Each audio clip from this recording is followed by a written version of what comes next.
It is your duty to vote, just as it is your it is your divine command and ordinance to love and serve your neighbor. Yes. I love and serve my neighbor through my vote. Yes. And then the question becomes, well, who do you vote for? It's pretty simple. Before you get into that, I would invite our listeners to go listen to our last episode, because I touch on Exodus 18 and Yes. Deuteronomy chapter 1, Good. where it lays out the biblical principle of who to pick as a leader. Because, again, that is God's idea, that the people get to pick their leaders because the people have the authority. Yeah. Period. That's right. So, in closing, I think all this to say, we have to guard against the idolization of the state. That's bad nationalism. Yeah. That's where God becomes the state.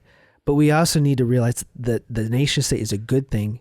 It's part of God's system of bringing order to our chaos and allowing us to flourish the way God designed us to flourish. So we don't need to demonize it either.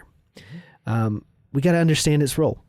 And its role is to defend and protect the rights and liberty of the people, as we've been talking about. That's right. So as men, we need to stand our ground, know who we are, know our responsibility, and start loving our neighbors. And those are the steps we will take that will start restoring these things. How did Witherspoon put it?